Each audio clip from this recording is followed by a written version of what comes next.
All right, so I mentioned this poem in, I'm pretty sure it's lecture 8, and probably this should have gone with lecture 8, but um, for some reason I programmed it for lecture 9. Okay, it's a great poem. This is the Joan McMahon, I think it is. Jeez. I shouldn't. Maryland. Oh my goodness. How did I get that wrong? Okay. God. It's terrible. Okay. Another nurse. And if you're interested, there is a book of poetry by women. I'm going to say they're all Vietnam veterans. I think it may be a book of writings about Vietnam by women, some of whom are Vietnam veterans, some of whom basically survived in the States and write about it. I'll look it up for you. Okay, so this one, Knowing, begins with this little article or this little piece of this little clip so that you're in the, we as the audience know what the context is about dioxin, right? Recent research indicates dioxin is the most potent toxin ever studied. News report, September 1987. So by now you'll remember and know it'll be impossible to have escaped that dioxin is at the center of Agent Orange, which is so very damaging.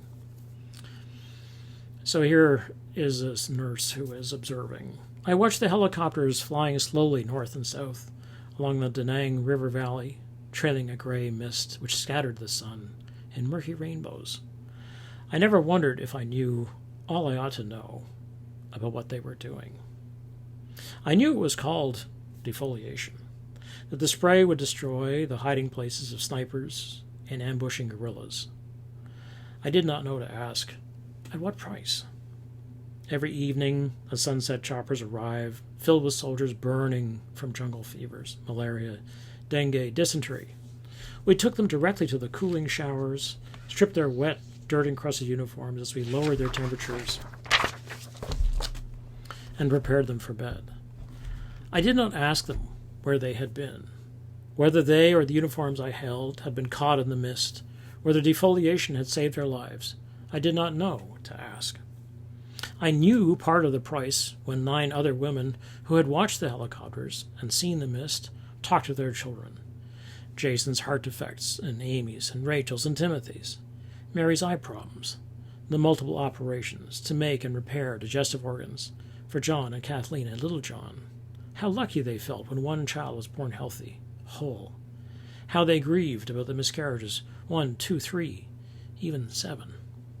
Their pain, their helplessness, their rage when Marianne died of leukemia at 2, and Michelle died of cancer at 2.5. Their fear of what might yet happen. I knew more when I watched my parents celebrate their 40th wedding anniversary. 4 children, 3 grandchildren sitting in the pews. I knew what I would never know, what the poisons and my fears have removed forever from my knowing.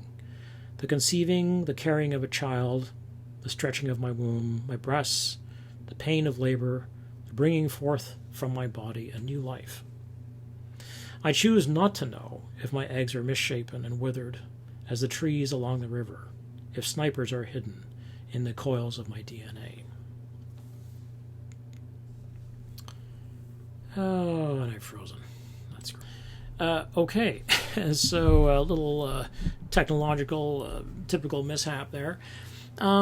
This is, again, a fairly self-explanatory text once you know the background, what you now know.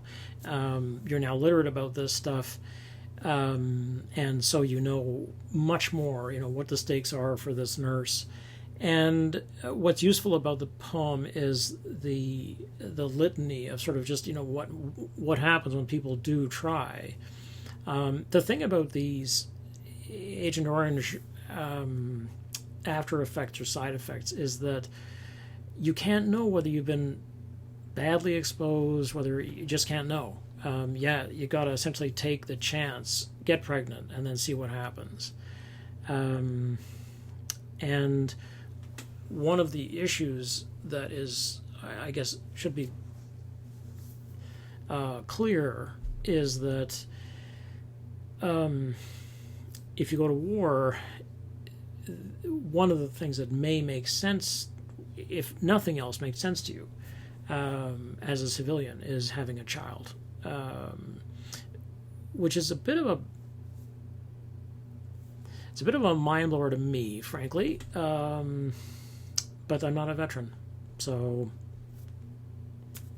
I don't know about it. Okay.